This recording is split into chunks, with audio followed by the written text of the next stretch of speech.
पिछले एपिसोड में हमने देखा कि कैसे ऑक्स नंबर 3 सियोजुन की केव से प्याज के पत्ते ले जाने की कोशिश कर रहा था। थियो ने ऑक्स नंबर 3 पर चोर होने का इल्जाम लगाया, लेकिन ऑक्स नंबर 3 ये चोरी मान नहीं रहा था। उसका मानना था कि प्याज के पत्ते तो बस फील्ड पर फेंके हुए थे, इसलिए उसने इसे चोरी नहीं समझा।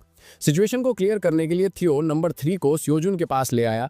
सियोजुन ने क्लियर किया कि प्याज के पत्ते बस ऐसे ही फेंके नहीं गए थे। उसने समझाया कि उसने उन्हें वहां रखा था ताकि मूंगफली के पौधों के लिए नमी बनी रहे। ये समझने के बाद कि ऑक्स नंबर 3 ने सच में प्याज के पत्ते चुराए हैं, ऑक्स नंबर 3 घबराने लगा और माफी मांगने लगा। लेकिन इससे पहले कि वो कुछ और कह पाता, सियोजुन ने एक शातिर मुस्कान और बाहें बांधकर कहा, सिर्फ शब्दों से माफी मांगने से काम नहीं चलेगा। इस कीमती घास को चुराने के बाद सिर्फ ऑक्स नंबर 3 की वजह से सियोजुन इतनी मुश्किल में पड़ गया और उसके सभी एनिमल फ्रेंड्स स्ट्रेस में आ गए। आज का लाइक गोल 1500 लाइक्स है। प्लीज हमें सपोर्ट करने के लिए चैनल को लाइक और सब्सक्राइब करें। अब चलिए कंटिन्यू करते हैं। फिर एक कॉन्फिडेंट लुक के साथ सियोजुन ने अपना हाथ आगे बढ़ाया और चिल्लाया, 100 टावर कॉइन्स। सियोजुन को 100 टावर कॉइन्स का मुआवजा चाहिए था उस बर्बादी के लिए जो ऑक्स नंबर 3 ने ब्लू मून की रात को उसके फार्मलैंड में मचाई थी, और 2 बार प्याज और मकई के पत्ते चुराने के लिए।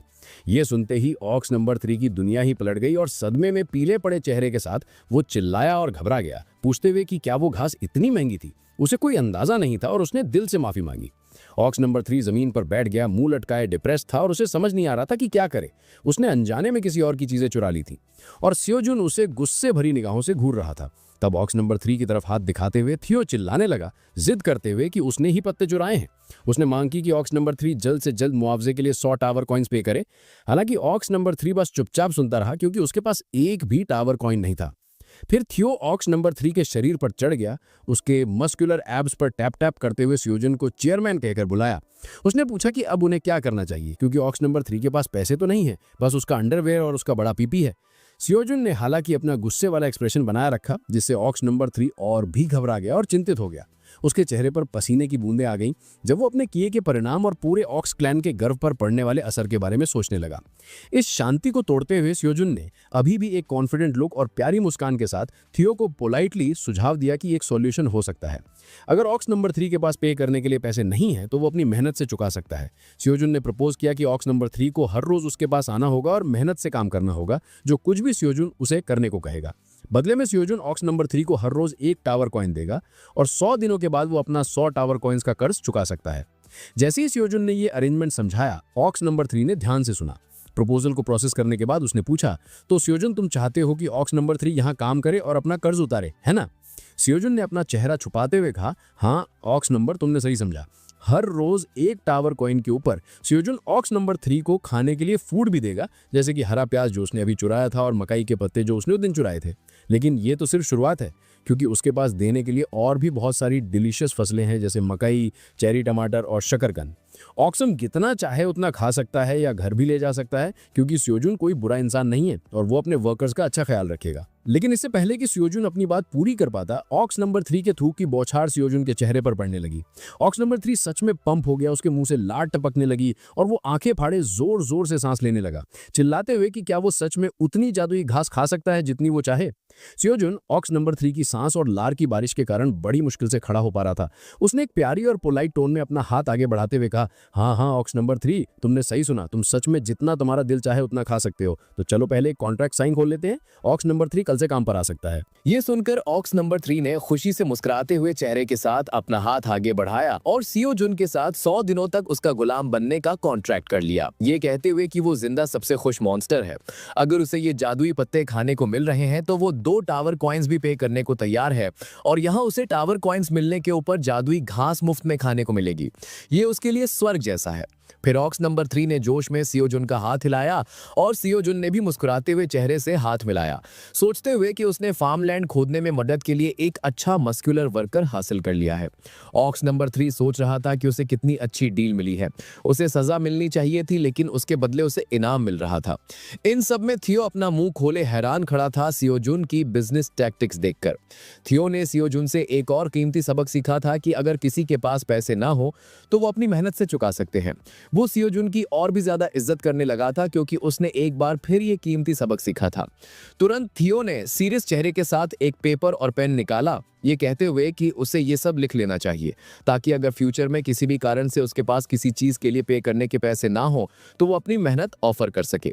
ऑक्स नंबर 3 खुशी खुशी अपनी केव के लिए निकल गया, सियोजुन को एक खुश मुस्कान के साथ गुड बाय कहते हुए, और सियोजुन और थियो ने भी उसे अलविदा कहा, उसकी जर्नी सेफ रहने की कामना करते हुए।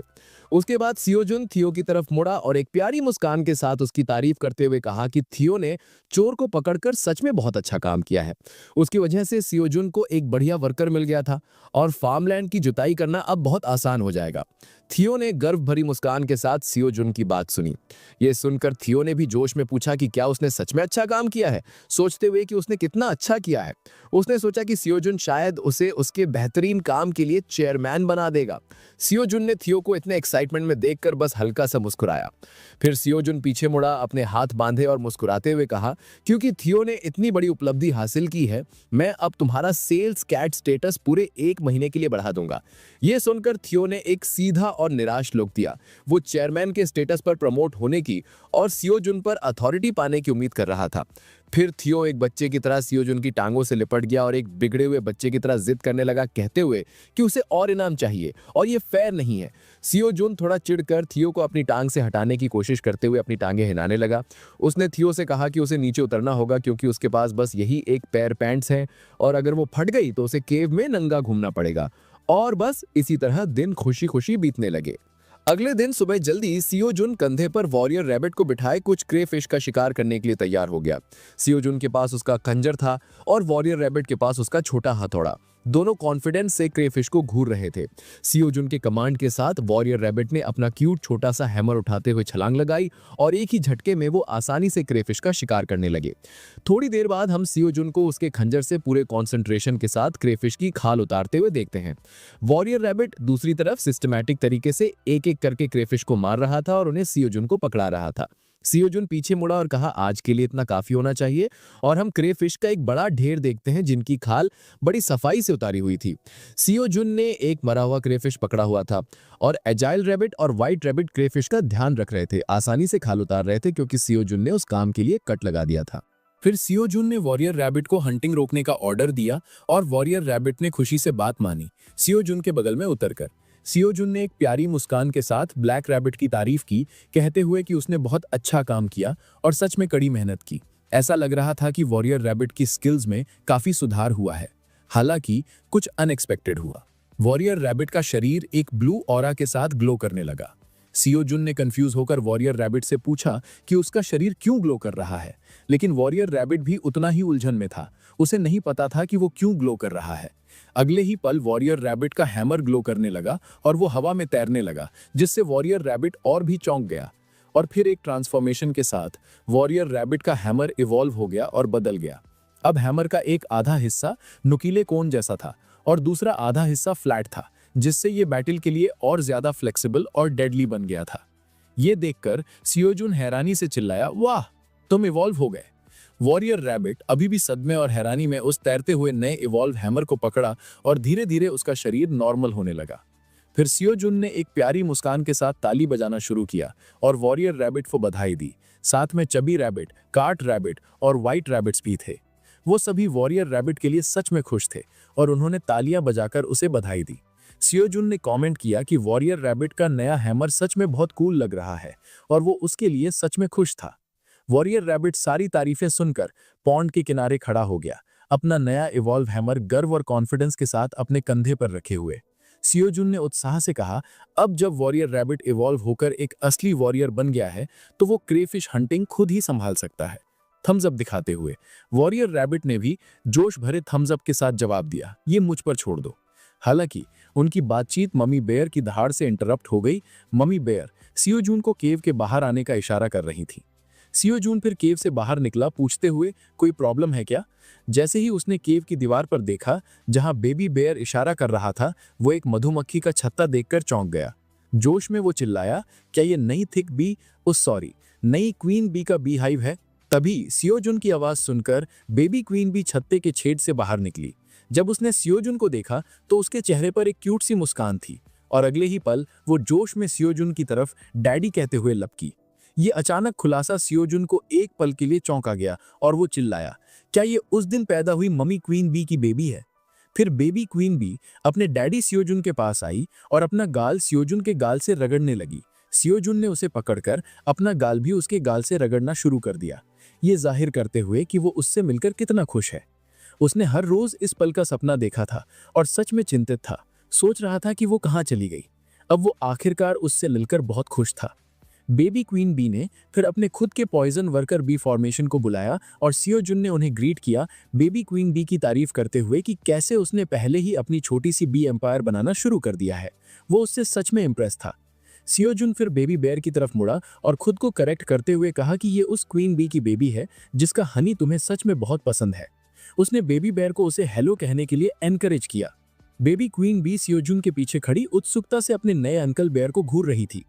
बेबी बेयर ने बेबी क्वीन बी को अपना इंट्रो दिया और सियोजुन ने बेबी बेयर की तारीफ करते हुए कहा कि अब जब वो एक अंकल बन गया है तो उसे बेबी क्वीन बी को प्रोटेक्ट करना होगा और उसका अच्छा ख्याल रखना होगा।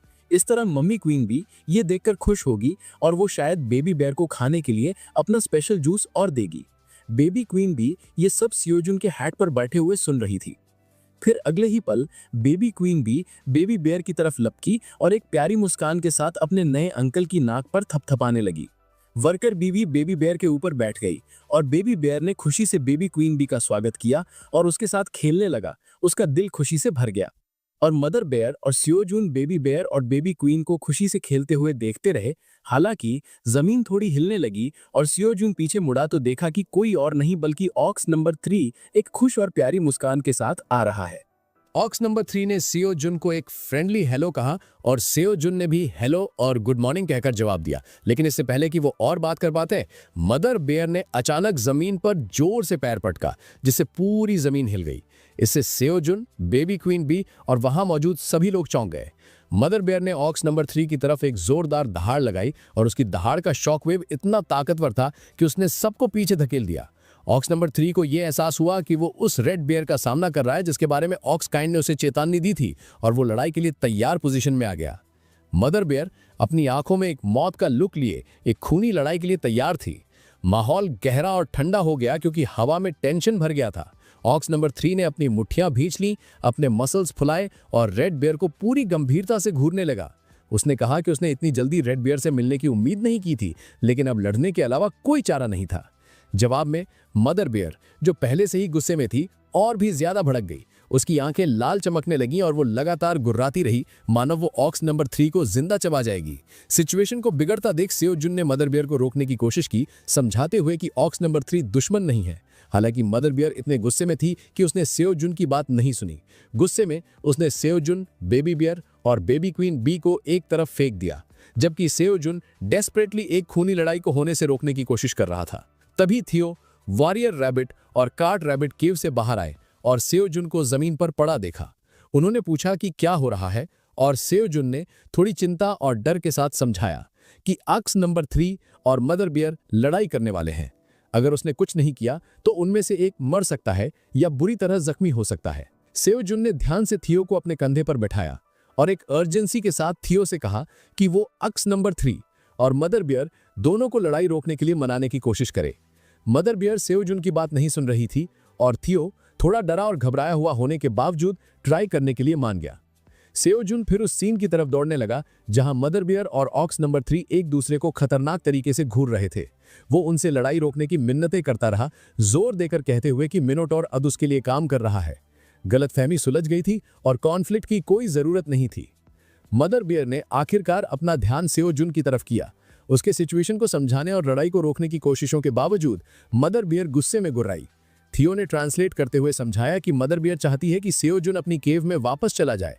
भले ही गलतफहमी दूर हो गई थी, वो मिनोटॉर का अपनी टेरिटरी में बिना उसकी परमिशन के घुसना बर्दाश्त नहीं कर सकती थी। सियोजुन चिंतित एक्सप्रेशन के साथ मिनोटॉर के पास गया, उसे न लड़ने के लिए मनाने की कोशिश करते हुए। हालांकि ऑक्स नंबर 3 ने एक सम्मानजनक और गर्वीले वॉरियर स्पिरिट के साथ समझाया कि वो एक लड़ाई से पीछे नहीं हट सकता, वो एक लड़ाई से पीछे हटने के बजाय मरना पसंद करेगा। इस पल सियोजुन सच में परेशान हो गया था। उसे समझ नहीं आ रहा था कि क्या करे और वो फ्रस्ट्रेशन में अपना सिर पकड़े हुए था। इस इंटेंस मोमेंट में थियो ने सियोजुन को चिल्लाकर कहा कि बेबी बियर थियो से फिर से कुछ चुरू मांग रहा है और सियोजुन को बेबी बियर को डांटना चाहिए। सियोजुन, जो पहले से ही बहुत फ्रस्ट्रेटेड था, उसके पास कहने के लिए शब्द नहीं थे।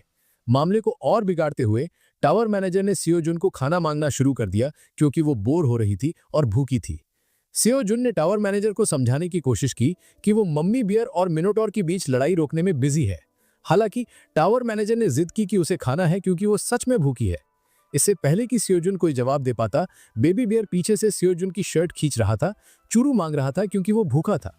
टावर मैनेजर ने सियोजुन को परेशान करना जारी रखा, कहते हुए कि वो भूखी है और मिनोटॉर और मम्मी बियर लड़ाई करने वाले हैं। सियोजुन ने इस पल आखिरकार अपना आपा खो दिया। टावर मैनेजर भूखी थी, बेबी बियर भूखा था, थियो को चूरू चाहिए था और मम्मी बियर और मिनोटॉर लड़ाई करने वाले थे।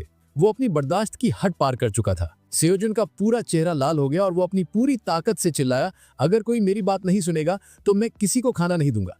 ये सुनते ही बेबी बियर्स और सभी रैबिट्स की आंखें शौक में बड़ी हो गईं। मम्मी बियर ने सियोजुन की तरफ देखा, उसका चेहरा दर्द और डर से भरा हुआ था।